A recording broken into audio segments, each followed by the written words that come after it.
Hi. അപ്പോൾ ഇന്ന് social ആങ്സൈറ്റിയെ പറ്റി സംസാരിക്കാം. ഈ സോഷ്യൽ ആങ്സൈറ്റി എന്ന് പറയുന്നത് ബേസിക്കലി നമ്മുടെ നാട്ടിൽ ഓൾറെഡി നമ്മുടെ എല്ലാവരുടെയും ഉള്ളിൽ നിലനിൽക്കുന്ന ആങ്സൈറ്റിയുടെ തന്നെ മറ്റൊരു വെർഷനാണ്.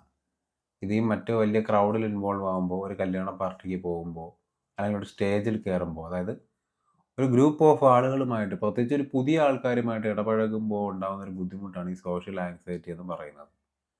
ഇതിന് സയൻറ്റിഫിക്കലായി പല കാരണങ്ങൾ പറയുന്നുണ്ട്. നമ്മുടെ ബ്രെയിൻ കെമിസ്ട്രിയിലെ വ്യത്യാസങ്ങൾ, കുട്ടിക്കാലത്ത് അനുഭവിച്ച ബുള്ളിയിങ്, ഉള്ളിൽ ഒളിഞ്ഞു കിടക്കുന്ന ട്രോമാറ്റിക് ആയിട്ടുള്ള കാര്യങ്ങൾ, ഇങ്ങനെ പല റീസണിങ്ങും ശാസ്ത്രീയപരമായി പറഞ്ഞു പോകുന്നുണ്ട്. ഞാൻ ഇതിൻ്റെ വേറൊരു വശമാണ് പറയാൻ ശ്രമിക്കുന്നത്. ഇത് ചിലപ്പോൾ നിങ്ങളെ സഹായിച്ചേക്കാം. I hope it helps. ഈ സോഷ്യൽ ആങ്സൈറ്റി ശരിക്കും ഞാൻ മനസ്സിലാക്കുന്നത് ക്രിയേറ്റ് ചെയ്യപ്പെടുന്നത് നമ്മുടെ സെൽഫ് സെൻറ്റേഡ്നെസ് കൊണ്ടാണ്. സെൽഫ് സെൻറ്റേഡ്നെസ് എന്ന് കേൾക്കുമ്പോഴത്തേക്കും വളരെ കൺഫ്യൂസ്ഡ് ആയി പോകേണ്ട, അയ്യോ ഞാൻ അങ്ങനത്തെ ഒരാളല്ല, ഞാൻ സെൽഫിഷ് അല്ല എന്ന് നിങ്ങൾ ചിന്തിക്കുന്നുണ്ടാവാം. ഈ സെൽഫ് സെൻറ്റേഡ്നെസ് എന്ന് ഞാൻ പറയുന്നത് നമ്മൾ സെൽഫിഷായി കാര്യങ്ങൾ ചെയ്യുന്നതിനെ പറ്റിയല്ല പറയുന്നത്. നമ്മുടെ ഉള്ളിൽ സെൻറ്റേർഡായിട്ട് നിൽക്കുന്ന ഒരു സെൽഫുണ്ട്. അതായത് നമ്മുടെ ഒരു സെൽഫ് ഇമേജ് ഉണ്ട്. ഞാനെന്ന് പറയുന്ന ഒരു കൺസെപ്റ്റ്, ഒരു ഇലൂഷൻ. ആ ഇലൂഷനാണ് ശരിക്കും പറഞ്ഞാൽ ഇവിടെ വറീഡാവുന്നത്. അല്ലെങ്കിൽ ആ ഇലൂഷനാണ് ശരിക്കും ഈ ആങ്സൈറ്റി നിങ്ങൾ അനുഭവിപ്പിക്കുന്നത്. നോക്കൂ, യഥാർത്ഥത്തിലുള്ള നിങ്ങൾ അല്ല ഇവിടെ ഈ വറിയിലേക്ക് അല്ലെങ്കിൽ ഈ അനുഭവത്തിലേക്ക് വന്ന് പെടുന്നത്. നിങ്ങളുടെ ഉള്ളിലെ ഇമേജിനാണ് ഈ ബുദ്ധിമുട്ടെല്ലാം ഉണ്ടാകുന്നത്. കാരണം നിങ്ങളുടെ ഉള്ളിൽ ഈ ഇമേജ് നിലനിൽക്കുന്നത് കംപ്ലയിനിങ്ങും കമ്പാരിസണും പോലുള്ള കാര്യങ്ങൾ കൊണ്ടാണ്, താരതമ്യങ്ങളൊക്കെ വെച്ചിട്ട്. അപ്പോൾ ഈ ഇമേജിന് നിലനിൽക്കാനായിട്ട് ഈ ഇമേജിന് ചില കൺസെപ്റ്റുകളുണ്ട്. ഇങ്ങനെ നടന്നാൽ മാത്രമേ അത് ശരിയായിരിക്കുകയുള്ളൂ. എന്നെപ്പറ്റി ഇന്ന ഒരാൾ ഇങ്ങനെ പറഞ്ഞു കഴിഞ്ഞാൽ അതൊരു മോശം കാര്യമാണ്. എനിക്ക് ഇന്ന ഇന്ന കാര്യങ്ങൾ ലഭിച്ചാലാണ് നല്ലതുണ്ടാവുന്നത്. മനസ്സിലാവുന്നുണ്ടല്ലോ? ആ ഒരു കമ്പാരിസൺ മറ്റൊരു സിറ്റുവേഷനും ഇപ്പോൾ ഉള്ള എക്സിസ്റ്റിംഗ് സിറ്റുവേഷനുമായിട്ട് കമ്പയർ ചെയ്താണ് ഈ ഒരു സെൽഫ് ഇലൂഷൻ നിലനിന്ന് പോകുന്നത്. അതുകൊണ്ട് തന്നെ അൺഎക്സ്പെക്റ്റഡ് ആയിട്ടുള്ള സാഹചര്യങ്ങളിലേക്ക് പോകാൻ ഈ ഒരു സെൽഫ് ഇമേജ് റെഡിയല്ല. ആ ഒരു സെൽഫ് ഇമേജ് ഈ അൺഎക്സ്പെക്റ്റഡ് ആയിട്ടുള്ളൊരു സിറ്റുവേഷനിലേക്ക് വരുന്നതിനെ റെസിസ്റ്റ് ചെയ്യാൻ ശ്രമിക്കും. അതുകൊണ്ട് അതെന്തിനാണ് അങ്ങനെ ചെയ്യുന്നത് നിങ്ങൾ ആദ്യം മനസ്സിലാക്കണം. അതങ്ങനെ ചെയ്യുന്നത് അവർ ഓൾറെഡി വിചാരിച്ച് വെച്ചേക്കുന്ന അല്ലെങ്കിൽ നെയ്ത് വെച്ചേക്കുന്ന ഒരു കോൺസെപ്റ്റ് ഉണ്ടല്ലോ, അല്ലെങ്കിൽ ആ ഒരു ഇമാജിനേഷൻ ഉണ്ടല്ലോ, ആ ഒരു ഇമാജിനേഷൻ ബ്രേക്ക് ചെയ്യപ്പെടും. അല്ലെങ്കിൽ ഈ പറയുന്ന സെൽഫ് ഇമേജ് ഏത് പാതയിലൂടെയാണോ പോകുന്നത് അതിന് ഓപ്പോസിറ്റായിട്ട് എന്തെങ്കിലും ഒരു കാര്യം അൺനോൺ ആയിട്ടുള്ളൊരു സിറ്റുവേഷനിൽ സംഭവിക്കുമെന്നുള്ള പേടി കൊണ്ട് സ്വയം നിലനിൽക്കാനും സ്വന്തം ഗ്രിപ്പ് കൂടുതൽ കട്ടിയിൽ പിടിക്കാനും വേണ്ടിയിട്ട് നമ്മുടെ ഈ ഒരു സെൽഫ് ചെയ്യുന്ന കളികളിൽ ഒരുപാട് കാര്യങ്ങളുണ്ട്. അതിലൊരെണ്ണമാണ് ഈ സോഷ്യൽ ആങ്സൈറ്റി. ഈ പലതരം ആങ്സൈറ്റികളും ഇതേ കാരണം കൊണ്ടാണ് ഉണ്ടാകുന്നത്. ഇപ്പം നമുക്കിവിടെ സോഷ്യൽ ആങ്സൈറ്റിയെ പറ്റി പറയാം. ഈ self image social anxiety create ചെയ്യുന്നതിൻ്റെ ഒരു പ്രധാന റീസൺ ഈ അൺനോൺ സിറ്റുവേഷനിലേക്ക് ചെന്ന് പെടുമ്പോൾ ചിലപ്പോൾ കുറച്ച് ബെറ്റർ ആയിട്ടുള്ള കാര്യങ്ങൾ സംഭവിച്ചെന്നിരിക്കാം. ബെറ്റർ ആയിട്ടുള്ള കാര്യങ്ങൾ സംഭവിക്കുമ്പോൾ എന്ത് സംഭവിക്കാം? ആ സെൽഫിൻ്റെ ഗ്രിപ്പ് കുറഞ്ഞു പോയെന്നിരിക്കാം. മോശം കാര്യങ്ങൾ അല്ലെങ്കിൽ അവർ പ്രതീക്ഷിക്കാത്ത കാര്യങ്ങൾ സംഭവിക്കുമ്പോൾ, അവരുടെ കൺസെപ്റ്റിലുള്ള മോശം കാര്യമാണ് ഞാൻ പറയുന്നത്, സംഭവിക്കുമ്പോൾ അവരുടെ ഗ്രിപ്പ് കുറഞ്ഞു പോവുകയും അവർക്ക് നിലനിൽപ്പില്ലാതായി പോവുകയും ചെയ്തെന്നിരിക്കാം. അതുകൊണ്ട് തന്നെ സ്വയം നിലനിൽക്കാനും ഈ ഒരു സെൽഫ് ഐഡൻറ്റിഫിക്കേഷൻ അതിൻ്റെ ഓൾറെഡി ക്രിയേറ്റ് ചെയ്ത് വെച്ചേക്കുന്ന കുറേ വോൾസ് ഉണ്ട്. ആ വോൾസ് ബ്രേക്ക് ആവാതിരിക്കാനും മാക്സിമം ശ്രമിച്ചുകൊണ്ടേയിരിക്കും. അതുപോലെ തന്നെ ഈ സെൽഫ് ഐഡൻറ്റിറ്റിക്ക് നിലനിന്ന് പോകാൻ വേണ്ടി വേറെയും ചില റീസണിങ്സിൻ്റെ ആവശ്യമുണ്ട്. നിങ്ങളത് ആദ്യം നിങ്ങൾ സ്വയം ഒന്ന് ഒബ്സർവ് ചെയ്ത ഒരു കാര്യം മനസ്സിലാക്കാൻ പറ്റും. എന്താണ്? നമ്മൾ ഈ സോഷ്യൽ ആങ്സൈറ്റി ഒരു സോഷ്യൽ ഇൻട്രാക്റ്റീവ് സിറ്റുവേഷനിൽ ഫേസ് ചെയ്യുന്നതിനേക്കാൾ കൂടുതൽ നമ്മൾ ഫേസ് ചെയ്യുന്നത് എപ്പോഴായിരിക്കും? ഈ സോഷ്യൽ സിറ്റുവേഷനിൽ പോകുമ്പോഴായിരിക്കില്ല. ആ സോഷ്യൽ സിറ്റുവേഷനിൽ പോകുന്നതിന് മുമ്പ് തന്നെ ഞാൻ അവിടെ പോയി കഴിഞ്ഞാൽ എനിക്ക് സോഷ്യൽ ആങ്സൈറ്റി ഉണ്ടാകുമോ എന്നുള്ള ആങ്സൈറ്റി ആയിരിക്കും നിങ്ങൾ കൂടുതലായി ഫേസ് ചെയ്യുന്നത്. ശരിക്കും ഒരു റിയൽ സോഷ്യൽ ആങ്സൈറ്റി ഉണ്ടാക്കുന്ന ഒരു റിയൽ വലിയൊരു സോഷ്യൽ ഗ്യാതറിങ്ങിൽ ഇൻട്രാക്റ്റ് ചെയ്യുന്നതിനേക്കാൾ കൂടുതൽ നമ്മൾ പേടിക്കുന്നത് ആ പരിപാടിയിൽ പോകുന്നതിന് മുമ്പ് നമ്മൾ വീട്ടിലിരിക്കുമ്പോൾ അല്ലെങ്കിൽ അതിലോട്ട് പോകുന്ന വഴിക്കായിരിക്കും നമ്മൾ അയ്യോ എനിക്ക് ആങ്സൈറ്റി വരുമോ, ഞാൻ അവിടെ പെർഫോം ചെയ്യുമോ, ഞാൻ കഷ്ടപ്പെട്ട് പോകുമോ എന്നുള്ള ആങ്സൈറ്റിയാണ് കൂടുതൽ ഉണ്ടാകുന്നത്. ഇറ്റ് ഈസ് ആക്ച്വലി ഇത് anxiety of social anxiety. Social anxiety വരുമോ എന്നുള്ള മറ്റൊരു ആങ്സൈറ്റി ആയിരിക്കും നിങ്ങളെ കൂടുതൽ ബുദ്ധിമുട്ടിക്കുന്ന ഒരു കാര്യം. എനിവേ, ഇതിനെ എങ്ങനെ മറികടക്കാം എന്നുള്ള കാര്യത്തിലേക്ക് ഞാൻ പറയാം. കാരണം ഇതിനെ കൂടുതൽ നമ്മൾ അനലൈസ് ചെയ്ത് ഇതിൻ്റെ ഒരു കാരണങ്ങളൊക്കെ മനസ്സിലാക്കിയിട്ട് കാര്യമില്ല. ജിത്തു കൃഷ്ണമൂർത്തിയൊക്കെ പറഞ്ഞതുപോലെ നമ്മൾ എത്ര അനലൈസ് ചെയ്താലും നമുക്കിതിനെ മനസ്സിലാക്കാൻ പറ്റില്ല. കാരണം അനലൈസർ തന്നെയാണ് അനാലിസിസ് ആയിട്ട് ഇവിടെ സംഭവിച്ചുകൊണ്ടിരിക്കുന്നത്. ഫോർ എക്സാമ്പിൾ, നമ്മുടെ ഉള്ളിൽ ഈ ഒരു സെൽഫ് ഇമേജ് ഉണ്ട്. അതുപോലെ തന്നെ നമുക്ക് സംഭവിക്കുന്ന ഒരു ആങ്സൈറ്റി സിറ്റുവേഷനും ഇവിടെ ഉണ്ട്. ഇത് രണ്ടും ചെയ്തുകൊണ്ടിരിക്കുന്നത് ഈ പറയുന്ന സെൽഫ് ഇമേജ് തന്നെയാണ്. അല്ലെങ്കിൽ ഒരു ചിന്ത, രണ്ടിനെ ഒരു തോട്ടായിട്ട് കാണാം, അല്ലെങ്കിൽ ഒരു മനസ്സിൻ്റെ ഒരു കളിയായിട്ട് കാണാം. ഇവിടെ ഈ ആങ്സൈറ്റി ക്രിയേറ്റ് ചെയ്യുന്നത് മനസ്സാണ്. ഈ ആങ്സൈറ്റിയിൽ നിന്ന് എസ്കേപ്പ് ആവാൻ ശ്രമിക്കുന്നത് മനസ്സാണ്. മനസ്സിലാവുന്നുണ്ടോ? അതായത് നമ്മുടെ മനസ്സിൻ്റെ ഒരു പർട്ടിക്കുലർ തോട്ടാണ്, അയ്യോ എനിക്ക് ആങ്സൈറ്റി വരും, ഞാൻ എന്ത് ചെയ്യും, അല്ലെങ്കിൽ ഞാൻ ഓൾറെഡി ആങ്ഷ്യസ് ആണ്, അയ്യോ. അപ്പോൾ ഈ വെപ്രാളപ്പെടുന്നത് മനസ്സാണ്. ഇതിനെ ക്യൂർ ചെയ്യാൻ നോക്കുന്നത്, അതായത് പല റീസണിങ് വെച്ച് ഞാൻ അങ്ങനെ ചെയ്താൽ എൻ്റെ ആങ്സൈറ്റി മാറും, ഞാൻ ഇങ്ങനെ ചെയ്താൽ ആങ്സൈറ്റി മാറും, ഞാൻ ഈ സിറ്റുവേഷനിൽ നിന്ന് ഒഴിവായാൽ ആങ്സൈറ്റി മാറും എന്ന് പറഞ്ഞ് അതിന് സൊല്യൂഷൻ കണ്ടുപിടിക്കാൻ നോക്കുന്നത് മനസ്സാണ്. ഇത് ഒരിക്കലും പോസിബിൾ ആയിട്ടുള്ളൊരു കാര്യമല്ല. കാരണം മനസ്സ് തന്നെ രണ്ടായിട്ട് പിരിഞ്ഞ് ഫ്രാഗ്മെൻറ്റഡ് ആയിട്ട് തമ്മിൽ ഫൈറ്റ് ചെയ്യുന്നതാണ് ശരിക്കും ഇവിടെ നടന്നുകൊണ്ടിരിക്കുന്നത്. ഈ മനസ്സ് തമ്മിൽ നടക്കുന്ന ഫൈറ്റ്, ഈ കോൺഫ്ലിക്റ്റ് ആണ് നമ്മളെ ഈ കഷ്ടപ്പെടുത്തിക്കൊണ്ടിരിക്കുന്ന ഒരു കാരണം. അപ്പോൾ ഇതിൽ നിന്ന് എങ്ങനെ പുറത്ത് വരാം എന്നൊരു കൺഫ്യൂഷൻ ഓൾവേസിൽ ഉണ്ടായിരിക്കും. ഞാൻ എൻ്റെ പേഴ്സണൽ എക്സ്പീരിയൻസിൽ നിന്നുള്ള കാര്യങ്ങളാണ് പറയുന്നത്. ഒന്നാമത്തെ കാര്യം, ഒരു സോഷ്യൽ സിറ്റുവേഷനിൽ പോകുമ്പോൾ നിങ്ങൾ ആങ്ഷ്യസ് ആവുന്നുണ്ടെങ്കിൽ, നിങ്ങൾ ആക്ച്വലി ആ സോഷ്യൽ സിറ്റുവേഷനിൽ പോകുക എന്നുള്ളത് തന്നെയാണ് അതിനെ ഓവർകം ചെയ്യാനുള്ള ഏറ്റവും എളുപ്പമുള്ള വഴി. ഒരു ദിവസം രാവിലെ ചെന്ന് ഒരുപാട് സോഷ്യലി ഇൻട്രാക്ട് ചെയ്ത് എക്സോസ്റ്റഡ് ആയിട്ട് തളർന്ന വീട്ടിൽ വന്ന് കിടക്കുന്നതിനെ പറ്റിയല്ല പറയുന്നത്. ഒരു ഫംഗ്ഷൻ അല്ലെങ്കിൽ ഒരു സോഷ്യൽ ഗ്യാതറിങ്ങിലേക്ക് നിങ്ങൾ പോവുകയാണ്. നിങ്ങൾ അവിടെ പോകുമ്പോൾ നിങ്ങൾക്ക് നല്ല ആങ്സൈറ്റി ഉണ്ടായിരിക്കാം. ആദ്യം അവിടെ പോയി ഒരു 10 മിനിറ്റ് ആളുകളുമായിട്ട് ഇടപഴകിയാൽ മതി. അത് കഴിഞ്ഞ് തിരിച്ച് വീട്ടിൽ പോയിക്കോളൂ. അടുത്ത തവണ 10 മിനിറ്റ് എന്നുള്ള 15 മിനിറ്റ് ആക്കുക. പയ്യെ പയ്യെ ഇത്തരം സിറ്റുവേഷൻ നിങ്ങൾ ഫേസ് ചെയ്യുമ്പോൾ നിങ്ങളുടെ ബോഡിയും മൈൻഡും അതിനനുസരിച്ച് അഡ്ജസ്റ്റ് ആവും. കാരണം നമ്മൾ ഈ കണ്ടിന്യൂസ് ആയിട്ട് ആങ്ഷ്യസ് ആയിരുന്ന നമ്മുടെ നെർവൊക്കെ വളരെ സെൻസിറ്റീവ് ആയിരിക്കും. ഈ ആങ്ഷ്യസ് ആയിട്ടിരിക്കുന്ന ആളുകൾക്ക് അവരുടെ നെർവസ് സിസ്റ്റം വളരെ സെൻസിറ്റീവായിട്ട് മാറും.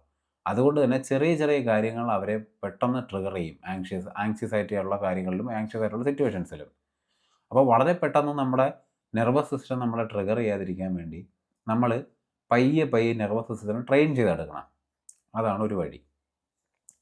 അങ്ങനെ പയ്യെ പയ്യെ പയ്യെ പയ്യെ ബെറ്റർമെൻറ്റിലേക്ക് പോവാം. ഇത് ഒരു പ്രാക്ടിക്കൽ, ഒരു സൈക്കോളജിക്കൽ അല്ലെങ്കിൽ ഒരു ഫിസിയോളജിക്കൽ ആയിട്ടുള്ളൊരു കാര്യമാണ്.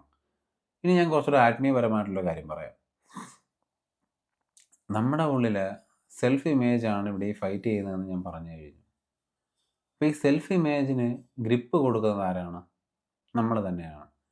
ഫോർ എക്സാമ്പിൾ, നമ്മളൊരു സോഷ്യൽ ആങ്ഷ്യസ് ആയിട്ടുള്ളൊരു സിറ്റുവേഷനിൽ പെടുമ്പോൾ, അയ്യോ ഞാൻ പറയുന്നതിൽ എന്തെങ്കിലും മണ്ടത്തരമുണ്ടോ, അവരെന്നോ ജഡ്ജ് ചെയ്യുന്നുണ്ടോ, അവർ ഞാൻ ഇട്ടേക്കുന്ന ഡ്രസ്സിലാണോ ശ്രദ്ധിക്കുന്നത്, ഞാൻ ഇട്ടേക്കുന്ന ഡ്രസ്സ് എവിടെയെങ്കിലും മാറിക്കിടപ്പുണ്ടോ, അല്ലെങ്കിൽ എൻ്റെ വായിൽ നിന്ന് എന്തെങ്കിലും മണ്ടത്തരം വീഴും, ഇങ്ങനെയുള്ള ചിന്തകളാണ് ഈ ആങ്സൈറ്റി ഇവിടെ നിലനിർത്തുന്നത്. ശരിക്കും പറഞ്ഞു കഴിഞ്ഞാൽ നമ്മളൊരു സിറ്റുവേഷനിൽ പോകുമ്പോൾ നമ്മൾ ഭയങ്കരമായ ആങ്ഷ്യസ് ആവുമ്പോൾ നമ്മൾ എന്താണ് ശരിക്കും ഫീൽ ചെയ്യുന്നത്? ഒരുപാട് തോട്ട്സ് നമ്മുടെ മൈൻഡിൽ ഇങ്ങനെ വന്നു പോകുന്നു.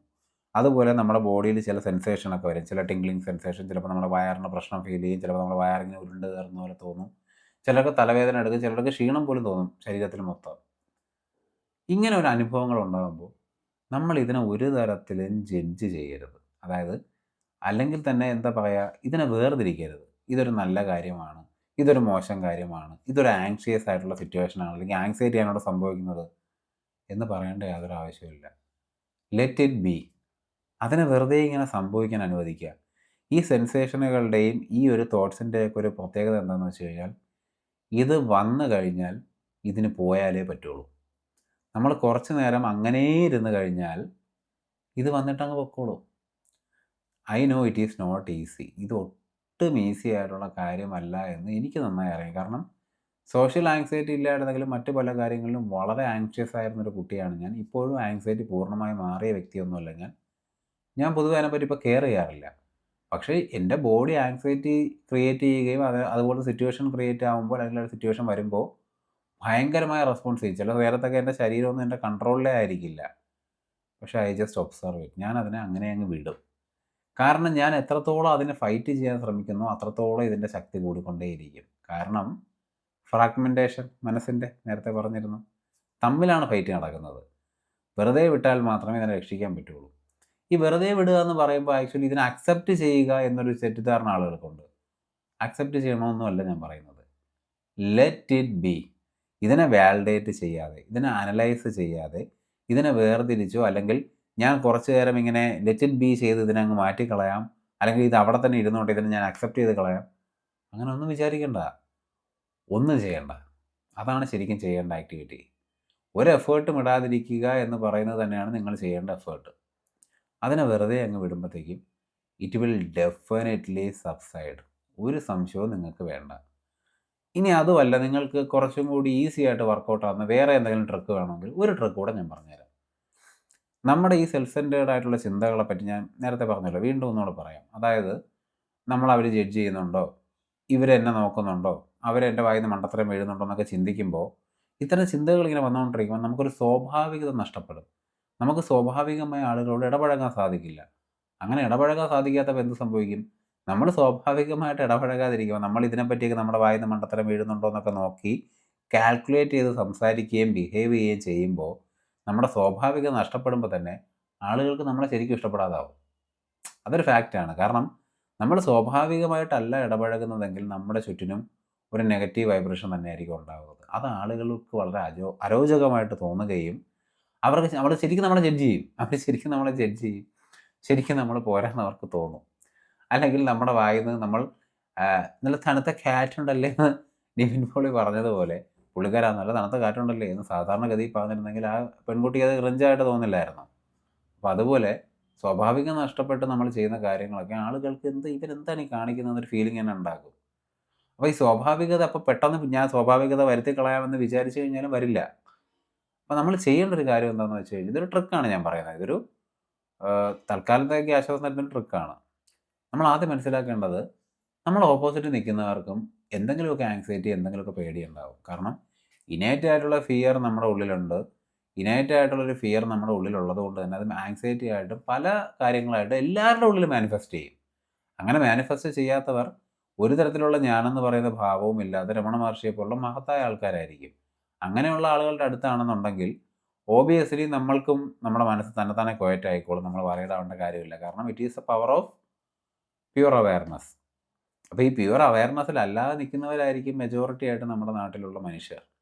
അപ്പോൾ അവരുടെ ഉള്ളിലും ഇതേ ആങ്സൈറ്റിയും വറീഡുമായിട്ടുള്ള കാര്യങ്ങളൊക്കെ ഉണ്ട്.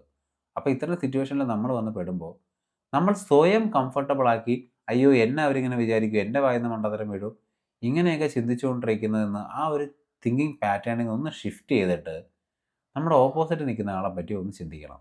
അതായത് അവരും ഇതേ ഫിയറും ഇതേ പേടിയും ഇതേ ഉത്കണ്ഠയൊക്കെ അവരുടെ എല്ലാവരുടെയും ഉള്ളിലുണ്ട്. ചിലരുടെ ഉള്ളിൽ അതിൻ്റെ എന്താ പറയുക, അതിൻ്റെ ഒരു വാലിഡേഷൻ അല്ലെങ്കിൽ അതിൻ്റെ ഒരു ഇൻറ്റൻസിറ്റി ചിലപ്പോൾ കുറവായിരിക്കും. ഇൻറ്റൻസിറ്റി കുറവാണെങ്കിൽ അവരുടെ ഉള്ളിൽ അത് ഇല്ല എന്നല്ല എൻ്റെ അർത്ഥം. കാരണം അത്രയും പെർഫെക്റ്റായ മനുഷ്യർ വളരെ കുറവാണ് ലോകത്ത്. 800 കോടി അല്ലെങ്കിൽ 900 കോടി ജനങ്ങളിൽ 1-2 പേരെ കാണും അങ്ങനെ.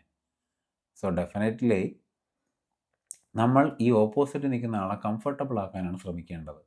നമ്മൾ നമ്മുടെ ഓപ്പോസിറ്റ് നിൽക്കുന്ന ഒരാളോ ഒരു 100 പേരോ ആവട്ടെ, അവരെ പറ്റി ചിന്തിക്കുകയും അവരെ കംഫർട്ടബിൾ ആക്കുകയും അവർക്ക് വളരെ സ്വാഭാവികമായി പെരുമാറാനും നമ്മുടെ അടുത്ത് നല്ല ഫ്രീഡത്തോടു കൂടി നമ്മളിൽ ഒരാളാണ് അവർ എന്ന് മനസ്സിലാക്കി, അല്ലെങ്കിൽ ഞാനും അവരും ഒന്നാണെന്നൊരു ഫീലിംഗ് അവർക്ക് ഉണ്ടാക്കി കൊടുക്കുകയാണ് നമ്മൾ ചെയ്യേണ്ടത്. നമ്മൾ ഇത് ചെയ്യാൻ ശ്രമിച്ചുകൊണ്ടിരിക്കുമ്പോഴത്തേക്കും ഓബിയസ്ലി നമ്മുടെ ബിഹേവിയർ സ്വാഭാവികതയിലേക്ക് വരും. കാരണം നമ്മുടെ സെൽഫ് സെൻറ്റേർഡ് ആക്ടിവിറ്റി അല്ല അവിടെ സംഭവിക്കുന്നത്. ഒരു സെൽഫ്ലെസ് ആക്ടിവിറ്റിയാണ് നമ്മളവിടെ ചെയ്യുന്നത്. സെൽഫ്ലെസ് ആക്ടിവിറ്റി നടക്കുമ്പോൾ നമുക്ക് സെൽഫ് സെൻറ്റേർഡ് ആയിട്ട് ചിന്തിക്കാനുള്ള നമ്മുടെ ചിന്തകൾ സബ്സൈഡ് ചെയ്ത് പോകും. സോ ഓബിയസ്ലി നമ്മൾ ഓപ്പോസിറ്റ് ഇരിക്കുന്ന ആളെ കെയർ ചെയ്യുകയും അവരെ കംഫർട്ടബിൾ ആക്കാനൊക്കെ ശ്രമിക്കുമ്പോൾ നമ്മുടെ ഉള്ളിലെ ഭയവും നമ്മുടെ ഉള്ളിലെ ആങ്സൈറ്റിയും സ്വാഭാവികമായും കെട്ടടങ്ങും. പക്ഷേ ഞാൻ ഇപ്പോഴും പറയുന്നു, ഇതൊരു ട്രിക്ക് മാത്രമാണ്. ഇത് പൂർണ്ണമായും നമ്മുടെ സോഷ്യൽ ആങ്സൈറ്റി മാറ്റുന്നൊരു കാര്യമല്ല. അതിന് ഞാൻ നേരത്തെ പറഞ്ഞ കാര്യങ്ങളൊക്കെ, ഒബ്സർവേഷൻ എന്ന് പറയുന്ന കാര്യവും ഇത്തരം സിറ്റുവേഷൻ ഫേസ് ചെയ്ത് ജഡ്ജ് ചെയ്യാതെ ഈ വരുന്ന ഫീലിങ്സിനെല്ലാം പാസ് ഓൺ ചെയ്യാൻ നമ്മൾ അനുവദിക്കുകയും ചെയ്താൽ മാത്രമേ പൂർണ്ണമായും സോഷ്യൽ ആങ്സൈറ്റി മാറ്റാൻ സാധിക്കൂ. ഇനി അതുമല്ല, നമ്മളല്ലാതെ വേറെ സ്പിരിച്വൽ പാത്ത്, അല്ലെങ്കിൽ സ്പിരിച്വൽ പാത്ത് എന്ന് പറയുന്ന പേര് തന്നെ ഒരു തെറ്റായ പേരാണ് ശരിക്കും പറഞ്ഞാൽ. നമ്മൾ വേറെ ഏതെങ്കിലും ഒരു നോർമൽ സ്റ്റേബിലൈസിങ് ലൈഫ് സിറ്റുവേഷനിലൂടെ കടന്നു പോവുകയും അല്ലെങ്കിൽ ഒരു ലൈഫ് സ്റ്റൈൽ അല്ലെങ്കിൽ ഒരു പാത്ത് വേ ഓഫ് മൈൻഡൊക്കെ കീപ്പപ്പ് ചെയ്ത് പയ്യെ നമ്മുടെ ഉള്ളിലുള്ള ഈഗോ, നമ്മുടെ സെൽഫ് സെൻറ്റേർഡ്നെസ്, നമ്മുടെ ഉള്ളിലെ ഈ ഞാനെന്ന് പറയുന്ന സെൽഫ് ഐഡൻറ്റിറ്റിയുടെ ഗ്രിപ്പ് കുറഞ്ഞ് വരികയാണെങ്കിൽ ഓബിയസ്ലി ഈ സോഷ്യൽ ആങ്സൈറ്റി എന്നല്ല മറ്റ് പല ആങ്സൈറ്റികളും ഓട്ടോമാറ്റിക്കലി കുറയും. അതൊരു ഫാക്റ്റാണ്. കാരണം ഈ നമ്മുടെ ഉള്ളിൽ ഞാനെന്ന് പറയുന്ന ഭാവത്തിനാണ് ഈ ആങ്സൈറ്റി ഉള്ളത്, അല്ലാതെ യഥാർത്ഥ നിങ്ങൾക്കല്ല ആങ്സൈറ്റി ഉള്ളത്. ഈ ഞാനെന്ന് പറയുന്ന ഭാവം ഈ ആങ്സൈറ്റി, ഈ പേടി, ഈ കമ്പാരിസൺ, ഈ കംപ്ലൈനിങ് ഇതെല്ലാം കൊണ്ടാണ് നിലനിൽക്കുന്നത്. ഇതൊന്നും ഇല്ലെങ്കിൽ അവർക്ക് നിലനിൽക്കാൻ വലിയ ബുദ്ധിമുട്ടായിരിക്കും. സോ ഈ വീഡിയോ നിങ്ങളെ സഹായിച്ചു എന്നാണ് എൻ്റെ വിശ്വാസം. എന്താണ് നിങ്ങളുടെ അഭിപ്രായം എന്ന് കമൻറ്റ് ബോക്സിൽ പറയൂ.